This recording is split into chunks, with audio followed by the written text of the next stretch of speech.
make sure to focus on the fundamentals, understand your product, understand your market actually first, then go back to your product. Ask yourself, okay, what makes us to really stand out and how can we provide value to capture more of the market? Simply because I moved from one place to another, just start seeing the nuances and how you want to implement this. It always comes down to your ability to stay flexible with it. You are listening to This is Product Marketing, brought to you by Product Marketing Hive, the product marketing community that gives back. I'm your host, Louise Liu. Product Marketing Hive and this podcast are supported by Product Marketing Edge, a technology product marketing consulting firm. In this episode, Georgi Furnadzhiev, co-founder and CEO of MarketHackr, shares an innovative value creation framework with us. Let's dive into it right now. Hi, Georgi. Welcome to the show. Hi, Louis. Thank you very much for the invite. Extremely excited to get the podcast going. Before we dive into today's topic, tell us a little bit more about yourself and your product marketing experience. Right. So, hi, everyone. As mentioned, I'm Georgi, and I'm a founder and a CEO of my own experimentation software. So, pretty much about my product marketing experience, I didn't know, I'll be totally honest, I didn't know that I am able to have this type of skill set, etc., simply because I didn't know that the field existed until very recently, where I get onboarded as a growth manager. So I need to analyze the entire field. And then what I realized, in order to execute a successful launch, I need to look at the positioning, the messaging, at the competitive landscape. And by researching further, I realized that is in the core of product marketing. So if we count the unconscious side of it, I have been doing it for the past 3 or 4 years, executing it for a venture capital company that is based in Belgium. I worked also for venture-backed startups and also for bootstrap startups. So I can probably say that I have seen different environments. Thank you. So in your opinion, how has your experience in product marketing informed your approach to growth marketing or vice versa? Yeah, it's very funny because simply product marketing fits so well within the first and the fourth stage of the so-called growth process.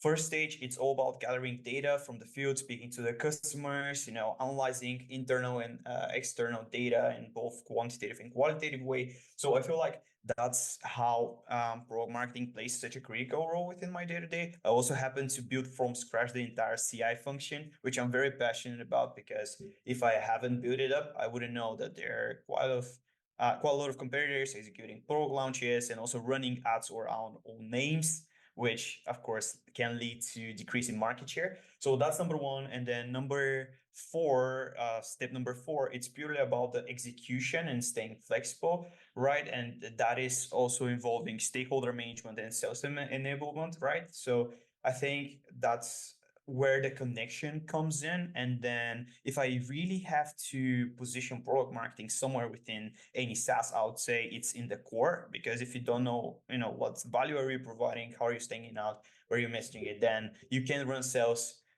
simply because, you can't enable your team to close deals, and you can run marketing campaigns even because, well, you need to showcase the benefits of your product somehow. And yeah, I think product marketing does the work.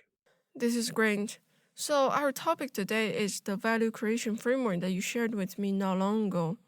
Where does this framework come from, and what actually inspired you to develop this framework? The framework is brand new. I haven't introduced it publicly, but I've been testing it on my internal way of working. In regard to how it got accepted, I collaborated with this person called Mariano Martene. He's a SaaS talk leader within Portugal. So he organized community-based events around SaaS within Portugal, but he's also a very skilled growth person. And one day he reached out to me and said, "Hey, Georgie, do you want to collaborate?" We jumped into a brainstorm, and then he proposed me to create a framework of mine. After analyzing my way of working, what happened to work for the previous companies that I worked for and helping them scale beyond 3 million valuation, what happened was that it always came down to, first of all, mapping the jobs to be done framework, then the pirate funnel, then knowing what's working, where you're at as a company, etc., etc. Then thinking further, okay, how can we provide value in order to stand out and ultimately position our product as the go-to solution for problem X? So that's how it was created. How exciting. So, could you give us an overview of this value creation framework? Perhaps walk us through it? Generally, I would highly recommend you guys to take a look at this framework more as a mindset rather than a set in stone framework, because the implications of it can vary. It really can go as further as, okay, how can we drive value with this ad campaign, or how can we drive value with this in-app optimization experiment that we want to run? Right. So the value creation framework pretty much combines two frameworks into one, and then I decided to add it up another layer, which ultimately will help your team to provide value. It's all about the value creation, right? So the first stage of the process, it's pretty much mapping out the jobs to be done framework. I think this methodology or framework has been on the field for quite a lot of time. It helps a lot of people to scale further, but initially it's all about identifying what does the user need to do, right? What are the tools that he uses at the moment? What are the obstacles on his way, etc., etc. Then by mapping out this, you can take a holistic overview of your business by executing a analysis on a so-called pirate funnel created by Mr. Dave McClure in 2010.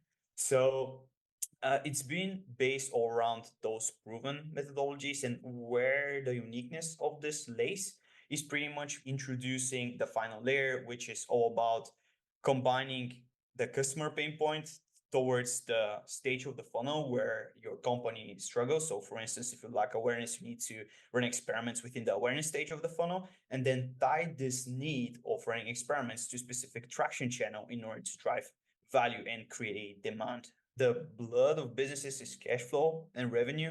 So initially, you want to always tie back your efforts towards, okay, revenue and how can we increase that. It's generally very important to know where to find your prospects. It's also very important to know how to activate them and if they're actually going to that traction channel in order to gain information.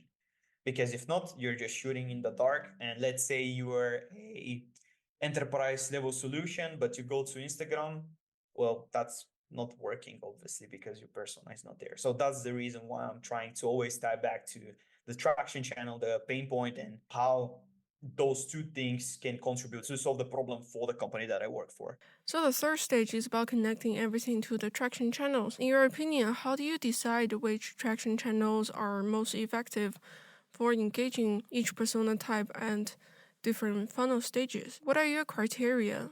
Right. I think this is really depends on your landscape, but let's say I consulted a brand very recently, and what they happen to experience is that they want to gain traction, and they're in this somewhat very static field, right? And they want to really disrupt it. So I asked them, okay, does your competitor run podcasting? Does your competitor has a community? Does your competitor has a G2 launch? Name it. So generally, I would say your strategy is based on multiple factors. So one, behavior of the market.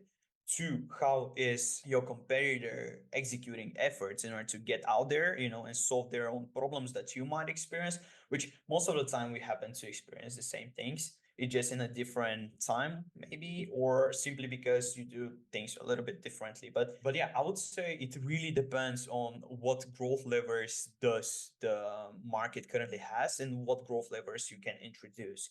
A general book recommendation here would be to check the book Growth Levers by Matt Lerner, or the book Traction, which ultimately indicates, I think, around 20 ways of getting traction.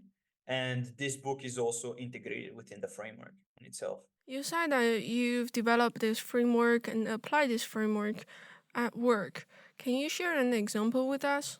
Right. So the framework, once again, it's helping you get that fundamental mindset of generally how to approach a, funny enough, business analysis. I think we haven't mentioned this yet, but generally, in order to map out the entire, framework, you really, really well need to know the product, the market, and the business generally, like how it works, how you onboard people, etc., etc. Simply because I moved from one place to another, you start seeing the nuances and how you want to implement this. It always comes down to your ability to stay flexible with it. Because one time it can be, okay, the stage that my brand struggle is initially awareness, but the other day can be activation or retention, etc., etc. And you should be able to almost perform a dance with it, right? A personal example. Based on this framework, initially, I wanted to create an article together with 17 other B2B SaaS affiliate leaders on specifically on the topic of, okay, how do you recruit and onboard affiliates? Because software that I work for is affiliate software, and we help, generally B2B SaaS companies to gain more affiliates. So it's very spot on regarding the topic. The traction channel is LinkedIn, or the website in that case. It was, then we built it into LinkedIn, but a little bit more about it in a bit. What happened during the sprint was initially that we start writing the article, everything was done. We were one click away from publishing it. But then what happened was the fact that we analyzed the website once again before publishing, and we discovered that if we have published the article, that would have led to SEO cannibalization. So that's impacting the brand in a longer term, and also the SEO score will go down, which is something that we definitely don't want to do. And here it comes the role of iteration and flexibility. I needed to really quickly look at the ways of implementing this experiment, because we already dedicated like 2 weeks into it. No way that we are trying it out, right?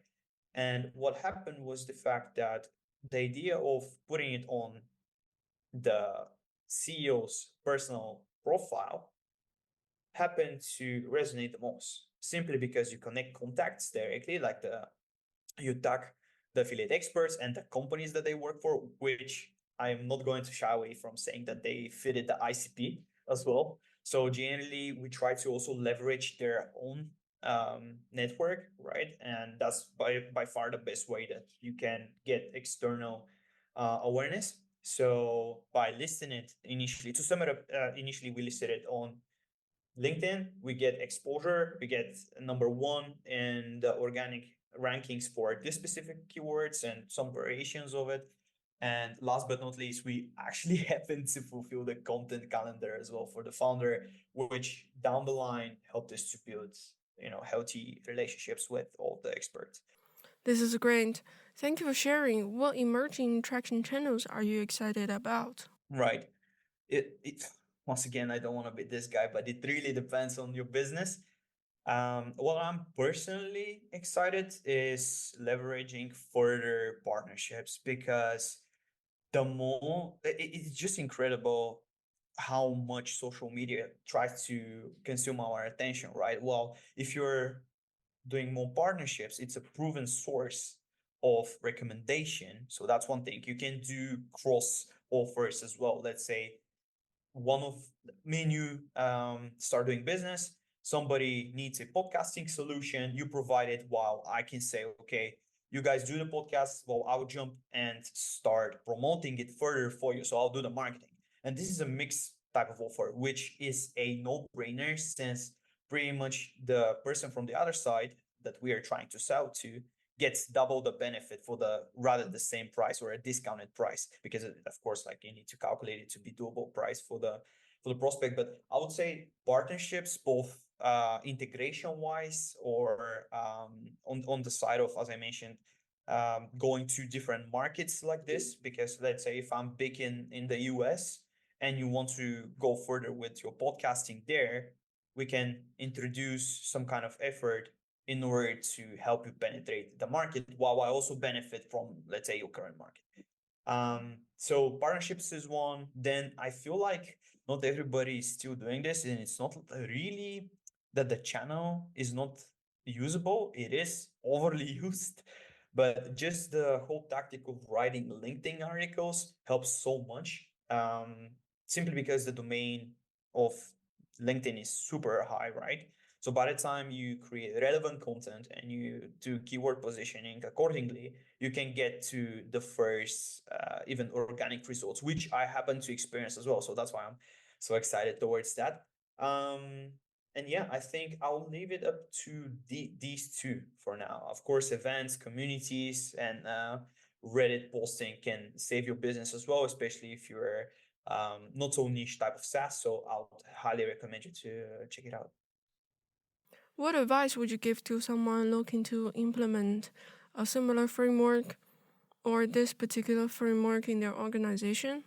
Right. So I would generally say make sure to focus on the fundamentals, understand your product, understand your market actually first, then go back to your product. Ask yourself, okay, what makes us to really stand out and how can we provide value to capture more of the market? And simply just always be a good person. And you invite me to your podcast, but then I might invite you to mine, and this is how relationships are being built. So one, get back to the foundations, build those relationships.